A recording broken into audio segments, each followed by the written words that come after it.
Hey everyone, welcome to agro academy. So दोस्तों, soil science PR की series का हमारा ये पार्ट नंबर सेकंड होने वाला है।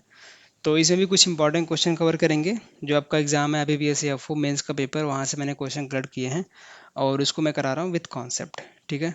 तो वीडियो काफ़ी इंपॉर्टेंट है। सॉइल साइंस तो काफ़ी इंपॉर्टेंट है ही आपके एग्जाम के लिए, क्योंकि 10 से 12 क्वेश्चन आप आराम से देखने को एग्जाम में मिलने वाले हैं। ठीक है। कुछ क्वेश्चन बहुत ही बेसिक आए थे। अगर आप पिछला पेपर उठा के देखें 2024 वाला, तो डायरेक्टली पैडोलॉजी का डिफिनेशन पूछ लिया है। ठीक है। और तो इस टाइप के क्वेश्चन आपको मिल सकते हैं इस बार भी।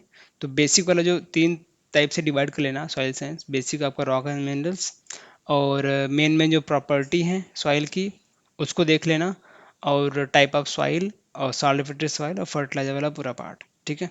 तो इसमें कुछ फर्टिलाइजर देखने को मिलेंगे। फर्टिलाइजर से question, important terms, important table से क्वेश्चन मैंने ऐड किए हैं। ठीक है। तो देखते हैं क्वेश्चन, आगे बढ़ते हैं।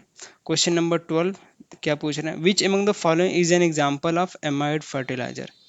तो ये क्वेश्चन पिछला पार्ट से एंड हुआ था, तो कुछ लोगों ने आंसर बता दिया था कमेंट में कि भाई यूरिया इसका करेक्ट आंसर है। तो यूरिया ही क्यों है? क्योंकि भैया हमने याद कर लिया कि एमाइड फर्टिलाइजर में यूरिया और कैल्शियम साइनाइड CaCN2, ये दोनों जो हैं एमाइड फर्टिलाइजर है। ये क्यों है ये नहीं पता मुझे, मैंने रट लिया है, बस मैं ये मार के आऊँगा। अब बाकी क्यों नहीं है? देखो, डायमोनियम फास्फेट, क्या ये नहीं है अमाइड फर्टिलाइजर? बिल्कुल नहीं है, क्योंकि अमाइड फर्टिलाइजर होने के लिए उसमें NH2 ग्रुप पाया जाना होना जरूरी है। जैसे यूरिया का क्या डिफिनेशन, सॉरी, फार्मूला है NH2CO NH2, ये फार्मूला है। तो यहाँ पे दो एमाइड ग्रुप लग रहे हैं। ठीक है। एमाइड ग्रुप कंटेन कर रहा है तो आपका एमाइड फर्टिलाइजर में आएगा, ऐसे आपका यहाँ पे है। तो क्या DAP, MAP, और ये क्या आपका सल्फेट ऑफ पोटास SO, इसमें नहीं है एमाइड ग्रुप के कंपाउंड, बिल्कुल नहीं है भाई साहब। आप फॉर्मूला निकाल के देख लेना। DAP में अगर पूछेगा तो परसेंटेज पूछेगा किसका, P2O5 का। ठीक है। और नाइट्रोजन परसेंटेज पूछेगा। ऐसे आपका MAP है तो MAP में भी आपको यही पूछेगा, P2O5, सॉरी क्या है, फॉस्फोटिक है ना, तो हाँ P2O5 परसेंटेज और नाइट्रोजन परसेंटेज पूछेगा। और सल्फेट ऑफ पोटास SOP है, तो इसमें भी आपका सल्फेट परसेंटेज और P2O5 का परसेंटेज पूछेगा। अब यहाँ पे है तो यूरिया का सबको पता है कि भाई यूरिया में नाइट्रोजन कितना होता है, 46% होता है। ठीक है। और कैल्शियम साइनाइड में नाइट्रोजन कितना होता है, 21%। तो ये परसेंटेज याद रखना। इसी तरीके से आपका एमओपी में भी कोई भी एमाइड ग्रुप नहीं है। क्या होता है, म्यूरेट ऑफ पोटास, एमओपी, जिसको हम लोग पोटेशियम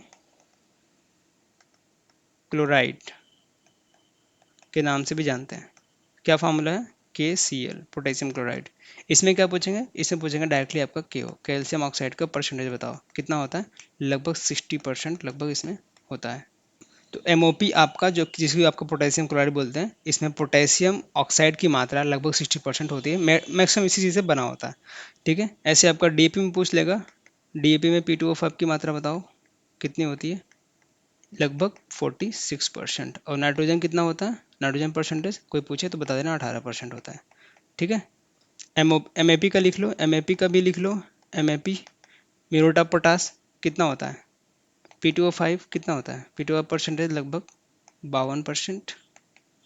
और यहाँ पे नाइट्रोजन पूछ ले तो नाइट्रोजन परसेंट पूछ ले कितना बताओगे, 11%। सॉरी, इसको मैंने म्यूरेट ऑफ पोटास बोला, लेकिन ये है आपका मोनो अमोनियम फास्फेट। ठीक है। ठीक है, याद रखना, ये आपका म्यूरेट ऑफ पोटास है, जिसको हम पोटेशियम क्लोराइड बोलते हैं। और इसमें SSP होता है, इसमें क्या बोलते हैं इसको, सल्फ सिंगल सुपर फास्फेट। अगर इसमें आपको पूछ ले P2O5 की मात्रा बताओ, तो लगभग आपका 16% बता के आ जाना।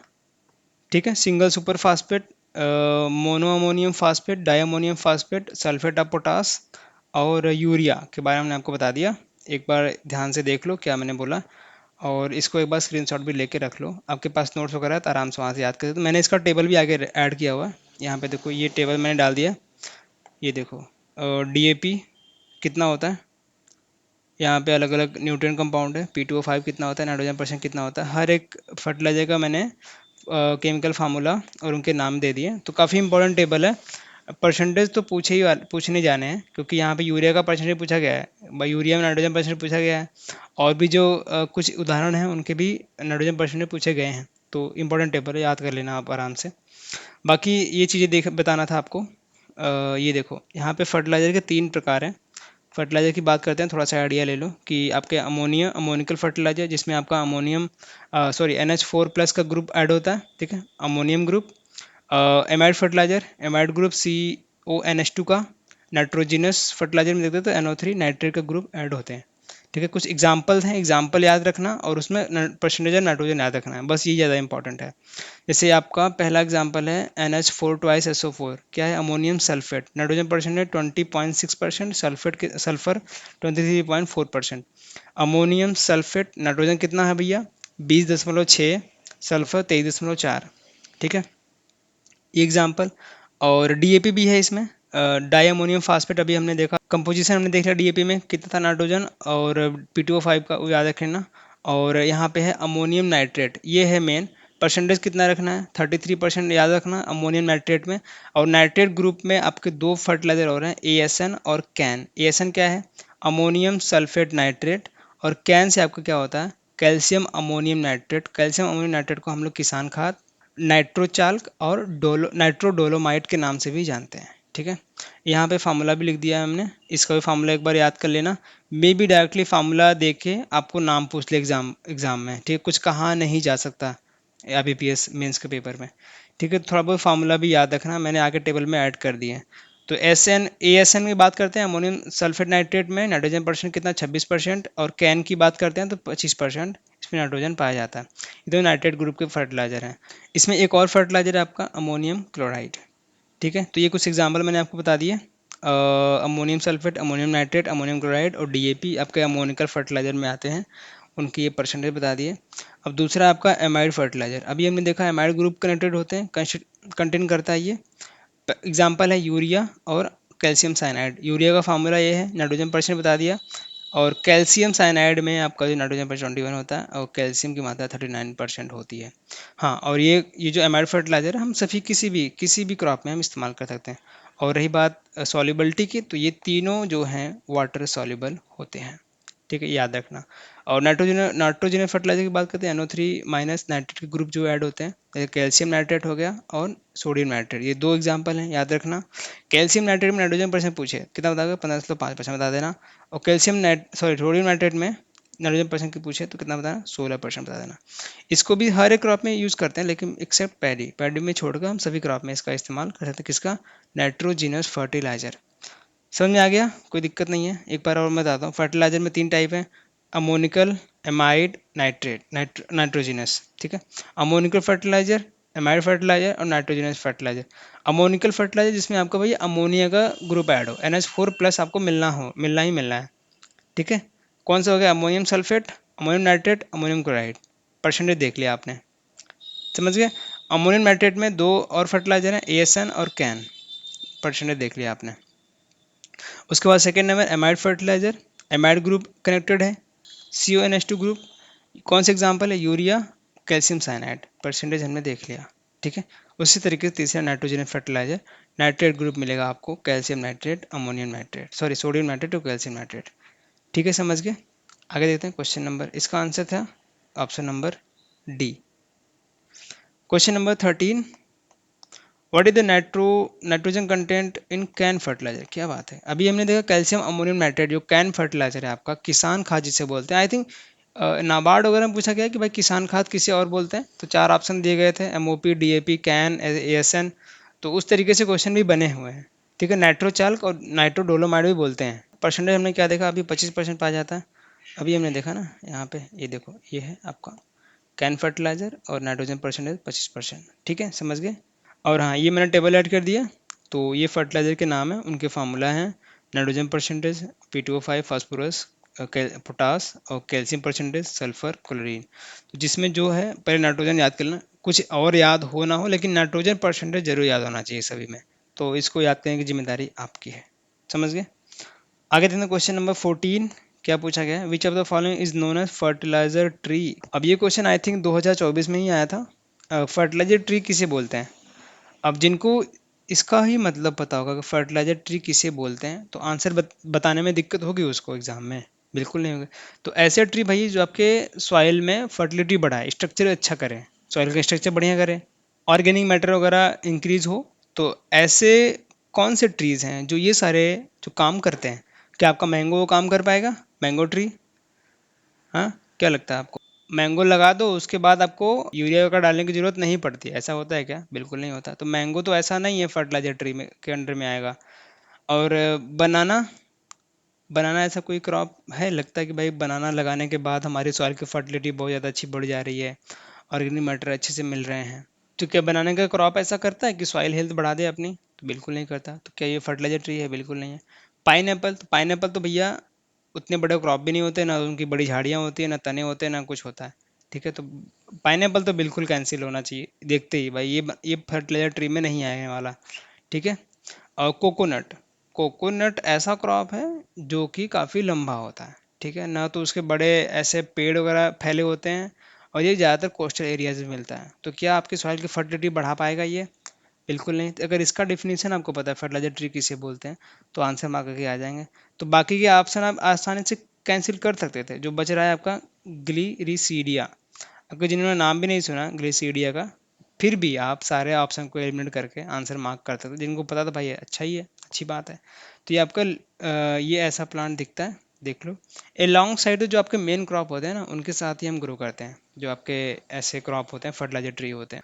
तो ग्लिरिसीडिया का हम लोग ज़्यादातर सेड ट्री, ठीक है, जो हमारे मेन क्रॉप है उसके बाजू बाजू में हम एज अ फेंस के रूप में, एज अ फेंस मतलब समझते हैं जो हम लोग जाली वगैरह लगाते हैं ना, उसके बदले हम इसी पेड़ को लगा देते हैं। तो ये अपना फर्टिलाइजर ट्री का काम करता है। ठीक है, इसी टाइप का एक क्वेश्चन और आया था, क्वेश्चन नंबर 15 देखो। XC2 green manure plant is, कौन सा XC2 ग्रीन मेन्योर प्लांट के लिए इस्तेमाल किया जाता है या फिर है? ठीक है, ऑप्शन आपका ढैंचा, ग्रीन ग्राम, बीन, सबबुल एंड काउपी। अब जो लोग बहुत ही स्मार्ट हैं, जो लोग अच्छी पढ़ाई किए हैं, तो भाई वो तो कंफ्यूज जाएंगे बिल्कुल ही, कि भाई बोलेंगे भाई हमने ढांचा भी पढ़ा है ग्रीन मेन्योर क्रॉप में, प्लांट में, ग्रीन ग्रीन ग्राम भी है ग्रीन मेन्योर प्लांट में, बीन भी है, सब अबूल भी है, काउपी भी है। अब इसमें तो एग्जामिनर ने गलती कर दी, मोर देन एनफ देना चाहिए था, फिर आला पे देना चाहिए था, है ना। लेकिन जिनको ये पता है एक्स सी टू किसे बोलते हैं, अगर ये डिफिनेशन पता है आपको, तो आप तभी जाके सही आंसर मार्क कर पाएंगे। नहीं तो सबको पता है कि भाई ढैंचा भी आपका ग्रीन मिनरल प्लांट है, ग्रीन ग्राम भी है, बीन भी है, काउपी भी है, लेकिन XC2 कौन सा है ये आपको बताना है। तो XC2 का क्या मतलब होता है, ऐसे प्लांट जिनको हम, जो आपका मेन क्रॉप होता है उससे थोड़ा दूर, यानी कि एक्स का मतलब क्या है, आउट, आउटसाइड, यहाँ पे मान लो आउटसाइड, C2 यानी कि आउटसाइड सिचुएट करते हैं हम लोग इसको। तो अपना जो मेन क्रॉप है उससे हटके, उसके अलॉन्ग साइड में नहीं, कि भाई जहाँ मेन क्रॉप है उसके बाजू में ही लगा दो, ऐसा क्रॉप तो है नहीं। तो XC2 मेन्योरिंग का यही मतलब है, जो अपना मेन फील्ड है उससे थोड़ा सा हटके हम लोग इनको लगाते हैं।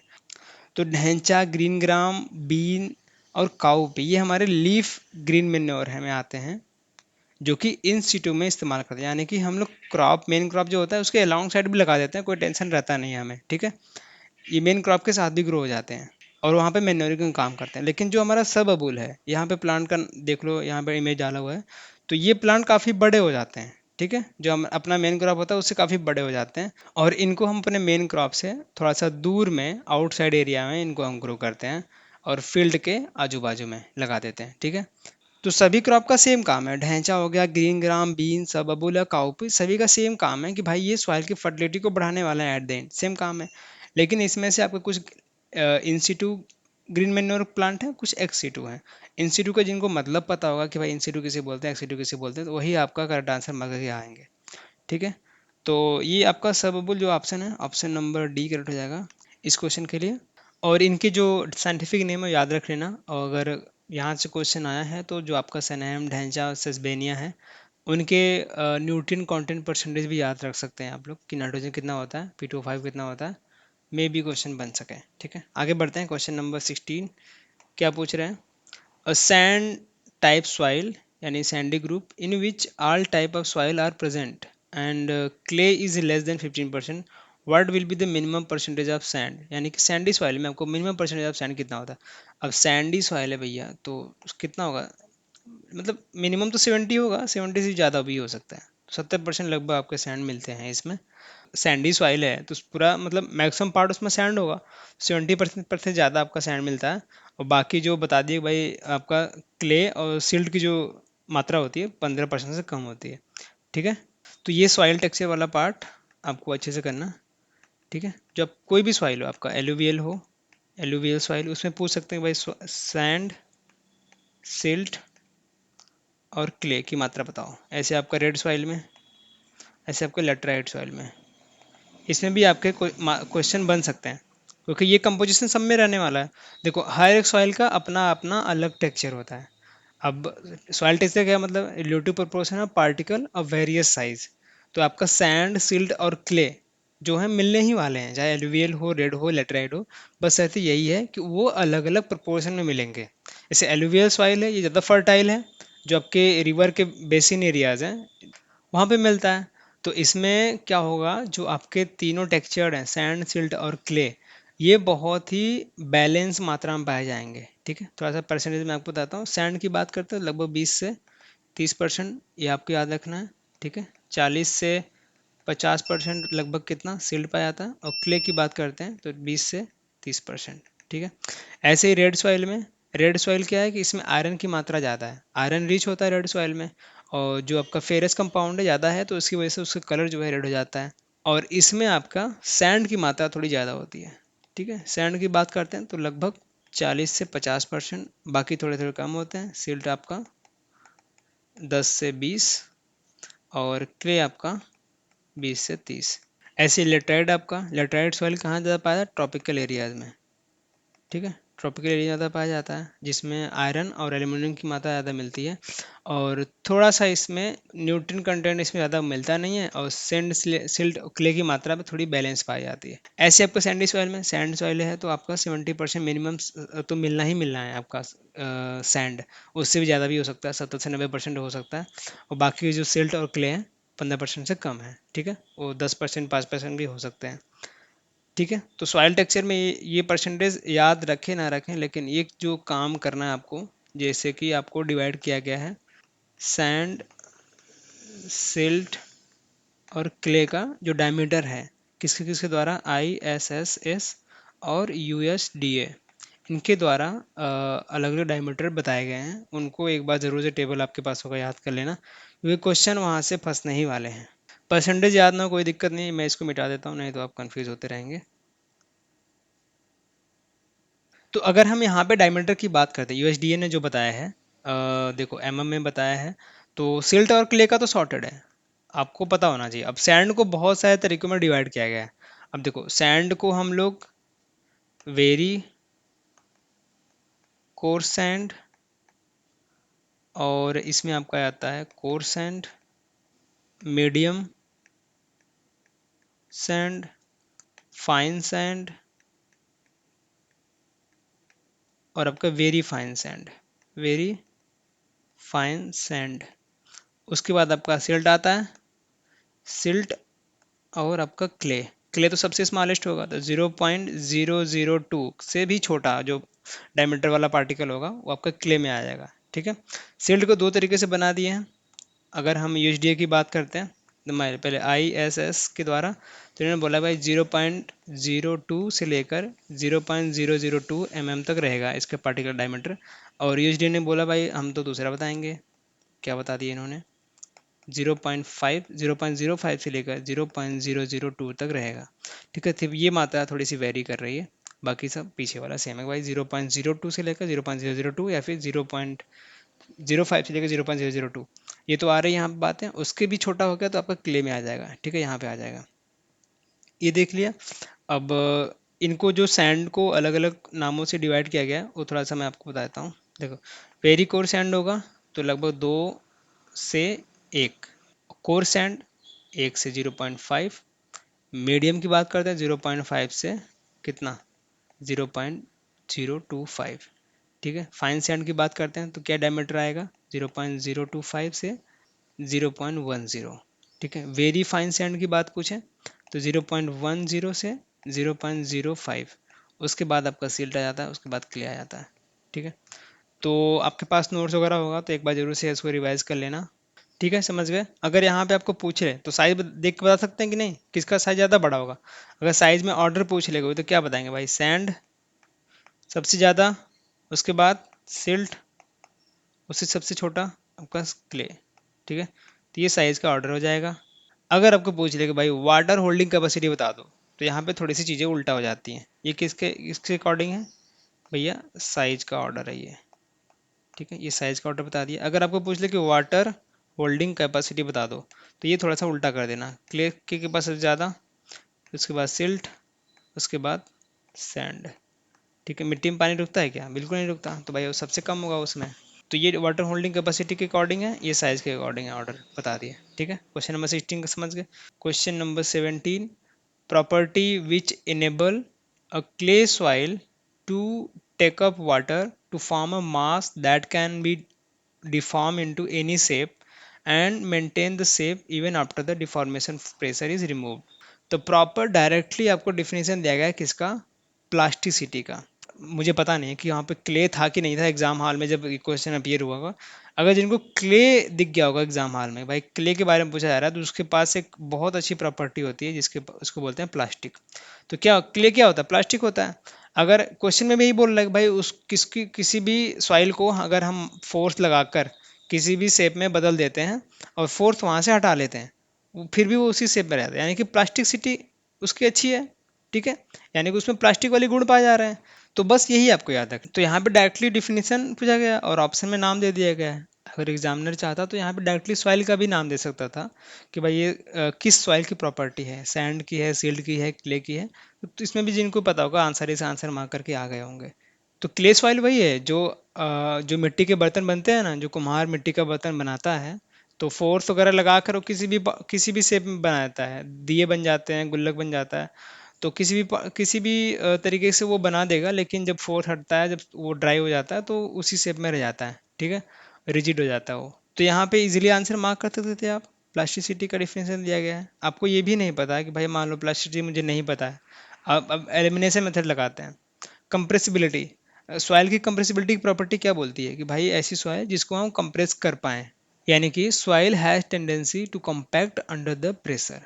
तो सॉइल को प्रेशर लगाकर उसको कॉम्पैक्ट कर सकते थे। तो क्या ये डिफिनेशन मैच कर रहा है जो हमारा दिया हुआ है? ऐसे ऑप्शन बी में देखिए, पोरोसिटी। पोरोसिटी आप सभी जानते हैं कि भाई पोर स्पेस जो भी अवेलेबल है हमारे सॉइल के अंदर उसको बोलते हैं पोरोसिटी। ये भी सॉइल की प्रॉपर्टी है। लेकिन सॉइल में जो आपके क्या है, पोर स्पेस हैं, जहाँ पे वाटर और एयर होल्ड करता है। तो इसका कोई मतलब निकल रहा है हमारे डेफिनेशन से? बिल्कुल नहीं निकल रहा है। और आपका परमिएबिलिटी, सॉइल की परमिबिलिटी कैसे पता करते हैं? इसको जानना है तो आपको पता करना पड़ेगा कि भाई उस सॉइल में वाटर और एयर क्या आसानी से मूव कर पा रहे हैं। अगर कर पा रहे हैं तो सॉइल की परमेबिलिटी अच्छी है, अगर नहीं कर पा रहे हैं तो परमेबिलिटी खराब है। तो ये भी हमारा डिफिनेशन मैच नहीं हो रहा, ठीक है। तो एक ही है प्लास्टिसिटी जो सॉइल की प्रॉपर्टी है, इसको हम लोग फोर्स लगाकर किसी भी शेप में डिफॉर्म कर दो, और डिफॉर्मेशन फोर्स अगर हटाने पे वो उसी शेप में रहता है, ठीक है। Maintain the shape even after the deformation pressure is removed. Option number D correct हो जाएगा इस 17 नंबर क्वेश्चन का answer, option number D plasticity, ठीक। Question number 18, what is the pH value of alkali soil? तो देखो alkali soil का pH, और एक क्वेश्चन और है ईसी। ईसी पूछा गया था किसका? सेलाइन एल्कलाइन सॉइल का। तो ये काफ़ी एक ही साल में दो क्वेश्चन आए थे, ये टेबल है। अब आपका लक बहुत अच्छा रहा तो मे बी आपके भी एग्ज़ाम में क्वेश्चन यहाँ से बन सकते हैं।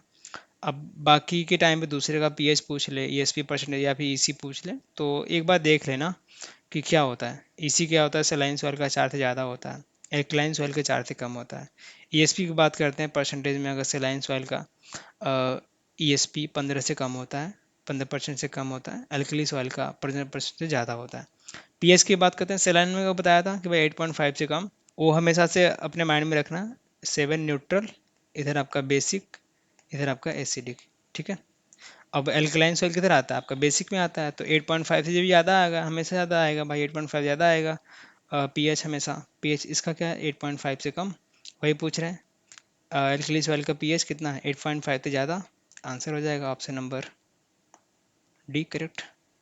इसी तरीके से एस भी याद रखना, सेलाइन सॉइल एल्कली, सेलाइन एल्कली और नॉन सेलाइन एल्कली सॉइल कितना होता है, ठीक है। ये आपके हवाले।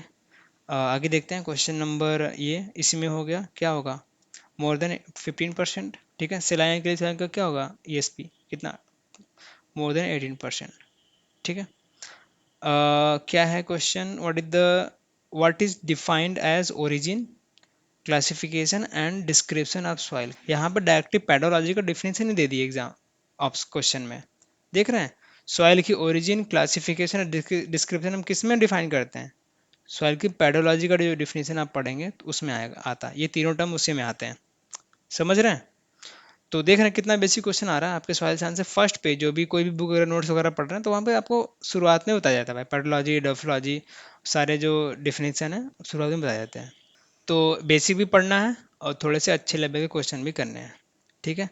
एक क्वेश्चन और है इसमें, question number 22, what is the defined as the smallest unit of soil. ये आपका डायरेक्टली डिफिनेशन है किसका? पेडॉन का। स्मॉलेस्ट यूनिट ऑफ सॉइल तो बोलते हैं पेडॉन, और इसी नाम पे हमने बनाया है पेडॉन का मास्टर नोट्स।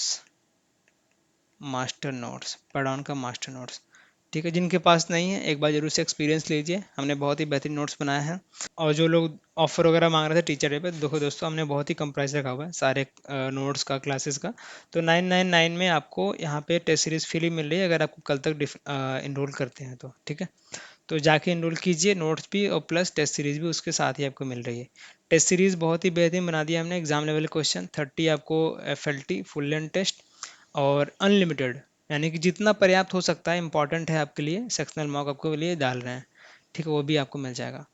तो ये है क्वेश्चन 22 हमने करा दिया, बाकी क्वेश्चन अगले पार्ट में करेंगे, पार्ट नंबर 3। 4-5 का पार्ट में हम लोग 50-60 क्वेश्चन कवर कर देंगे, थोड़ा सा आपको प्रॉपर आइडिया लग जाएगा भाई सॉइल साइंस में पढ़ना पढ़ना क्या है, ठीक है, समझ गए। तो ये क्वेश्चन था आज का एंड। वीडियो पसंद है वीडियो को लाइक कीजिए, कोई गलती वगैरह हो तो आप कमेंट बता दिए, मैं उसको सुधार करूंगा अगली वीडियो में। और thanks for watching, next class, तब के लिए धन्यवाद।